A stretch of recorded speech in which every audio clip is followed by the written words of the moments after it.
নমস্কার, আমি ডক্টর বোধিসত্ত্ব খান চলে এসেছি সহজ শেয়ার বাজারের আরেকটি নতুন এপিসোড নিয়ে। প্রিয় বন্ধুরা, আশা করি সবাই ভালো আছেন এবং সুস্থ আছেন। কি হচ্ছে বলুন তো? বিগত তেসরা অগস্ট থেকে 3 তারিখ, 4 তারিখ, 5 তারিখ, ঠিক শেষে, একদম শেষে গিয়ে হয় নিফটি র্যালি করছে, নতুবা সেন্সেক্স র্যালি করছে। এবং বিগত 3 দিন ধরে লাগাতার যদি খেয়াল করে দেখেন যে নিফটি সেন্সেক্স দুটোই যেন সারাদিন ধরে মরমে মরে থাকছে এবং শেষের দিকে গিয়ে সেখানে একটা সার্বিক উন্নতি হচ্ছে। কিন্তু এর ফলে মারাত্মক বিপদে পড়ছেন যারা শর্ট টার্ম ট্রেডার্স এবং যারা কল রাইটার্স বা যারা পুট রাইটার্স। এর ফলে তাদের মারাত্মক ক্ষতি হচ্ছে। কিন্তু যদি আমরা লজিক মানি, যদি আমরা রিজন মানি, তাহলে বুঝতে পারবেন যে এই ক্লোজিং অকশন সেশন এটা গোটা বিশ্ব বাজারে এটা অলরেডি অ্যাডপ্ট করা হয়ে গিয়েছে, অ্যাকসেপ্টেড একটা মডেল এবং জনপ্রিয় একটি মডেল।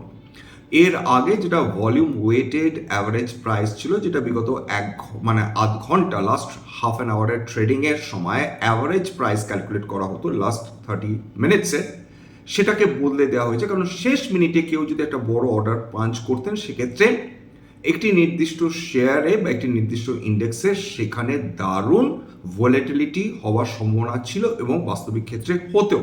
কিন্তু আপাতত যেটা দেখতে পাচ্ছি সারাদিন ধরে, সেটা হচ্ছে নিফটি এবং সেন্সেক্সের মধ্যে দামের তারতম্য বা মিসম্যাচ। সাধারণত নিফটি বা সেন্সেক্সের মুভমেন্ট ইউজুয়ালি সেম থাকে, হয়তো কয়েক পয়েন্ট এদিক ওদিক থাকে বা কয়েক পার্সেন্টেজ, কয়েক ডেসিমাল পার্সেন্টেজের এদিক ওদিক থাকে। কিন্তু আজকে সারাদিন ধরে যদি খেয়াল করে দেখেন যে সেন্সেক্স 300 পয়েন্ট আপ, কিন্তু Nifty 40 point, 50 point, 60 point down.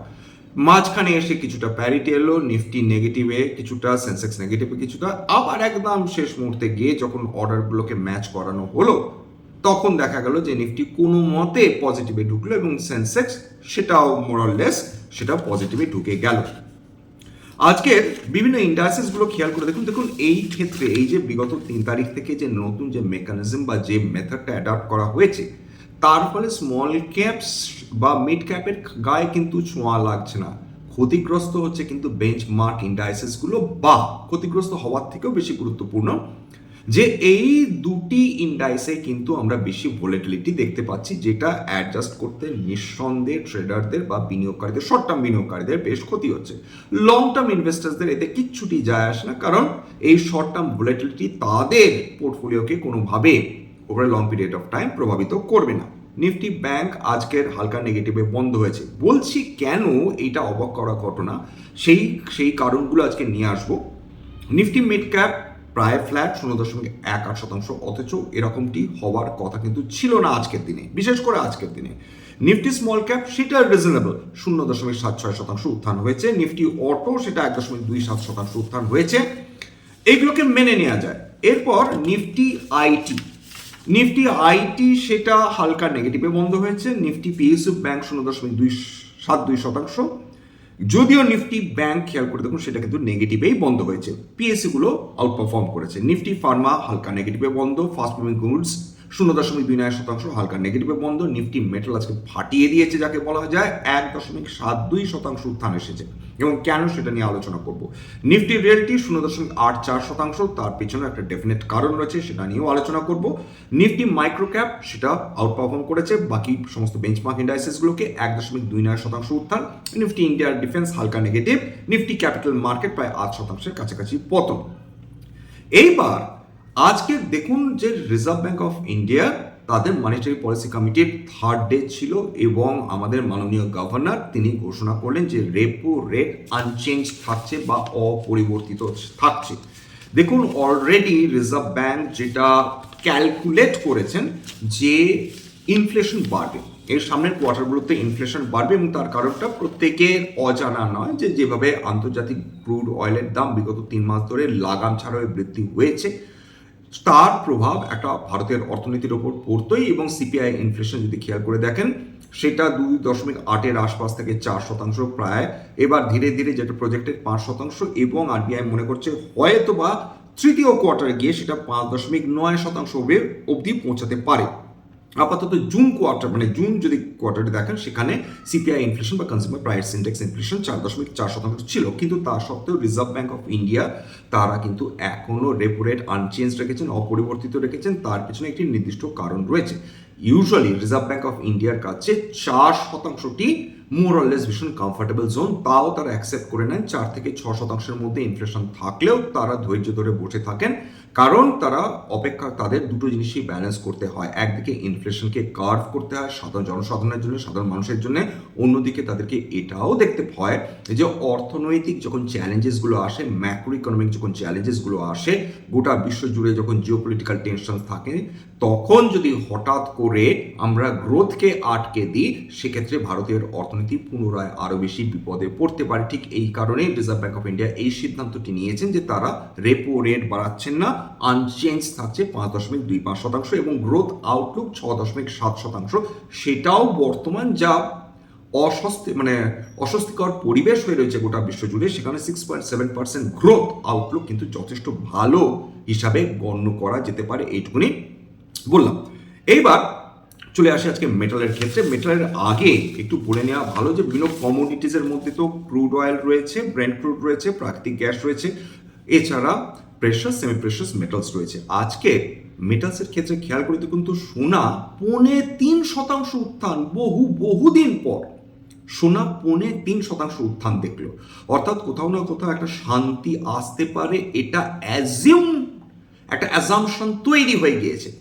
আজকে সকালের দিকে ক্রুড অয়েল সেটা আবার প্রায় 1.5% কাছাকাছি নেমে গিয়েছিল। ব্রেন্ট ক্রুড $80 নিচে নেমে গিয়েছিল, $78 আশপাশে ট্রেড করছিল। যদিও এখন বর্তমান যে ডেটা সেই অনুযায়ী ব্রেন্ট ক্রুড $80 কাছাকাছি ট্রেড করছে, প্রায় 1% উত্থান নিয়ে। ক্রুড অয়েল ফ্ল্যাট, প্রায় $75.83 প্রতি ব্যারেল ট্রেড করছে। অর্থাৎ এইগুলো ভারতের অর্থনীতির জন্য সত্যি সত্যি খুবই ভালো খবর।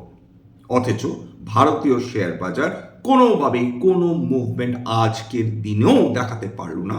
হতে পারে যে অ্যাডজাস্টমেন্ট চলছে, যে নতুন যে ক্যাশ সিস্টেম এসছে, তার ফলে যখন বিশ্ব বাজার দুর্দান্ত পারফরমেন্স করে চলেছে বিগত কয়েকদিন ধরে, আজকের এশীয় মার্কেটগুলো দেখুন তুমুল উত্থান। বিশেষ করে আমাদের যেগুলো এরিয়া অফ ইন্টারেস্ট, নিক্কেই 3.5% বেশি উত্থান। এছাড়া সঙ্গেই প্রায় 1.5% কাছাকাছি, তাইওয়ান 3.5% কাছাকাছি, কসপি 3.5% কাছাকাছি উত্থান। অর্থাৎ যেগুলো এআই লেড গ্রোথ দেখাচ্ছে, অর্থাৎ জাপান, কোরিয়া এবং তাইওয়ান, তারা কিন্তু আজকে তুমুল উত্থান দেখেছে। ইউরোপীয় মার্কেটগুলো দেখুন, ক্যাক ড্যাক 40, ফ্রান্স, এছাড়া জার্মানি এবং যদি ব্রিটেন বলেন, এই 3টে দেশের ইন্ডেক্সগুলো আজকে পজিটিভ রিটার্ন দিয়েছে। বিগতকাল ন্যাসড্যাক তার সর্বকালীন উচ্চতা ছাড়িয়ে গিয়েছিল।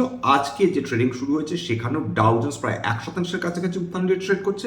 স্ট্যান্ডার্ড অ্যান্ড পুর এবং ন্যাসড্যাক ওই মোটামুটি প্রায় 0.25% থেকে প্রায় 8% মোটামুটি উত্থান নিয়ে ট্রেড করছে। অর্থাৎ ইউরোপীয় মার্কেট পজিটিভে, আমেরিকান মার্কেট সর্বকালীন উচ্চতা ছুঁচ্ছে, এশীয় মার্কেটগুলো দুর্দান্ত পারফরমেন্স করছে, ইনক্লুডিং সঙ্গে সেইখানে ভারতীয় শেয়ার বাজার এমন একটা আতান্তরের মধ্যে পড়েছে। বিনিয়োগকারীরা, শর্ট টার্ম বিনিয়োগকারী বারবার মেনশন করছি, এবং ট্রেডাররা একেবারে নাকানি চোবানি খাচ্ছেন বললে কম বলা হয়। সুতরাং যারা শর্ট টার্ম ট্রেড করেন তাদের কিন্তু এখন অধিকতর সতর্কতা নিয়ে চলতে হবে, এইটুকুনি বলা যেতে পারে। এখন কিন্তু একদম চোরাবালির মতন ডুবে যেতে পারেন বিনিয়োগ, যারা শর্ট টার্ম ট্রেডার্স তাদের কথা কিন্তু, বিশেষ করে যারা কল পুট নিয়ে যারা কাজ করেন তারা, এবং ফিউচার্সও হয়তো অতটা ডেঞ্জারাস না যতটা ডেঞ্জারাস কল এবং পুট।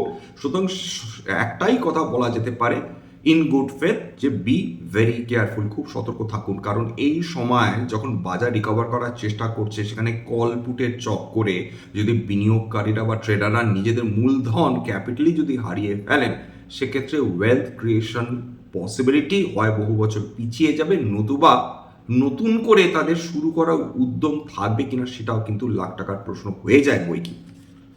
এইবার চলে আসি হচ্ছে সোনা আজকে 3.5%, রূপো আজকের 4.5% উত্থান, কপার 0.66% উত্থান। অর্থাৎ সার্বিকভাবে সমস্ত মেটালস, সেমি প্রেশাস মেটালসে আজকে দুর্দান্ত উত্থান এসেছে। তার ফলে আজকের সমস্ত স্টকসগুলো সমস্ত স্টকসগুলো, মেটাল স্টকসগুলো আদানি এন্টারপ্রাইজেস বাদ দিয়ে তারা আজকের উত্থানের মুখ দেখেছে। বিশেষ করে হিন্দুস্তান কপার এবং হিন্দুস্তান জিঙ্কের কথা স্পেসিফিক্যালি বলতেই হয়। হিন্দুস্তান জিঙ্ক আজকের 6% বেশি উত্থান, হিন্দুস্তান কপার আজকের 8.42% উত্থান, হিন্দালকো 1.96% উত্থান, এছাড়া ন্যালকো 1%, এনএমডিসি 1.9% উত্থান, বেদান্ত প্রায় 3%, ওয়েলস্পান কর্প সেটা প্রায় 3% উত্থান দেখেছে। অর্থাৎ সার্বিকভাবে একটা দারুণ পজিটিভ সেন্টিমেন্ট কিন্তু মেটাল সেক্টরে কাজ করে চলেছে, এইটা বলা যেতে পারে। আজকে নিফটি দেখুন, নিফটির আন্ডার পারফরমেন্স এটা থেকেই বোঝা যায় যে আজকে 50টা যে নিফটি স্টক তার মধ্যে মাত্র বলা যেতে পারে 28টা স্টক তারা পজিটিভ রিটার্ন ডেলিভার করেছে, 22টা স্টক যে আন্ডার পারফর্ম করেছে, নেগেটিভ রিটার্ন দিয়েছে এবং এর মধ্যে ভারতবর্ষের সেরা কোম্পানিজগুলো রয়েছে। টিসিএস আজকে প্রায় 1.91% পতন। এছাড়া যদি খেয়াল করে দেখেন এইচসিএল টেক প্রায় 1.5%-এর কাছাকাছি পতন। তাছাড়া সান ফার্মা 1.22% পতন, অ্যাপোলো হসপিটালস 1.55% পতন, এইচডিএফসি ব্যাংক 0.94% পতন এবং বাজাজ ফিনসার্ভ 0.9% পতন, রিলায়েন্স ইন্ডাস্ট্রি 0.84% পতন, ওএনজিসি 0.474% পতন, আইটিসি 0.71% পতন। কেন এই কোম্পানিগুলোর নাম বললাম? তার কারণ এরাই নিফটিকে টেনে নামিয়েছে। অথচ আজকের যেরকম ভালো খবর গোটা বাজারে রয়েছে হিসেব মতন কিন্তু আজকের কোনোভাবে নিফটি বা সেন্সেক্সের পতনমুখী হওয়ার কারণ ছিল না। এইচডিএফসি ব্যাংক সম্বন্ধে একটু না বললেই নয়, সাংঘাতিক আন্ডার পারফরমেন্স। এইটা এমন একটা কোম্পানি যেটাকে বলা হয় blue chip of the blue chips, অর্থাৎ সেরার সেরা কোম্পানি বলা হয় এইচডিএফসি ব্যাংককে।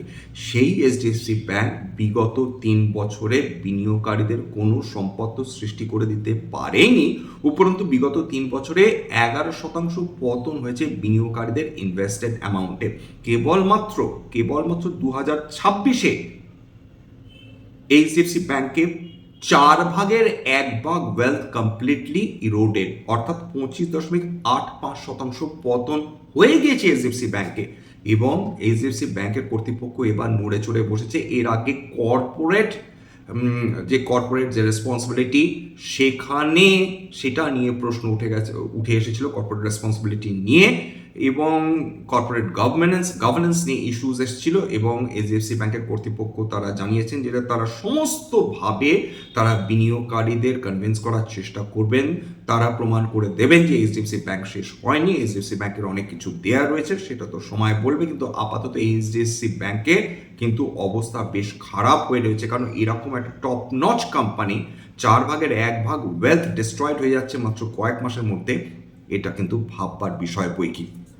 এবার আর যেটা আমাদের এই মুহূর্তে মাথায় রাখতে হবে যে আমাদের এই ভলিটিলিটি অ্যাকসেপ্ট করে নিতে হবে। আজকে এই ভিক্স অর্থাৎ ভলিটিলিটি ইন্ডেক্স ভারতবর্ষে সেটা একসঙ্গে 3% বেশি উত্থান নিয়ে ট্রেড করছিল, তার মানে ভলিটিলিটি বেড়েছে, বই কমেনি। এটা আমাদের অ্যাকসেপ্ট করতে হবে। এটাও অ্যাকসেপ্ট করে নিতে হবে যে বর্তমানে নিফটির যে মুভমেন্ট দেখছেন, সেন্সেক্সের যেটা মুভমেন্ট দেখছেন, সেটা কিন্তু কোনোভাবেই গোটা বিশ্বজুড়ে যে বাজার যেটা পারফর্ম করছে তার সঙ্গে কিন্তু সাযুজ্য রেখে পারফরমেন্স দেখাচ্ছে না। এবং আজকে আরেকটা কথা না বললেই নয়, ডলার আজকে পুনরায় দুর্বল হয়েছে টাকার তুলনায়, অর্থাৎ টাকা আবার শক্তিশালী হয়েছে। 95 টাকা 4 পয়সায় লাস্ট ট্রেড করছিল প্রতি ডলার, অর্থাৎ ডলার টাকার তুলনায় দুর্বল হওয়ার ফলে ভারতে রিজার্ভ ব্যাঙ্ক অফ ইন্ডিয়ার উপর চাপ কমেছে, ভারতবর্ষের অর্থনীতির উপর চাপ কমেছে। ডলার ইন্ডেক্স সেটা আজকেরও দুর্বল হয়েছে 99.74, তার ফলে মেটালসগুলোতে কিন্তু এরকম র্যালি দেখতে পেয়েছেন। ওভারঅল সমস্ত ফ্যাক্টর এফআইআইসরা তারা লাগাতার বাই করে যাচ্ছে বিগত 4-5 দিন ধরে, অর্থাৎ এফআইআইসরা ফিরে আসছে।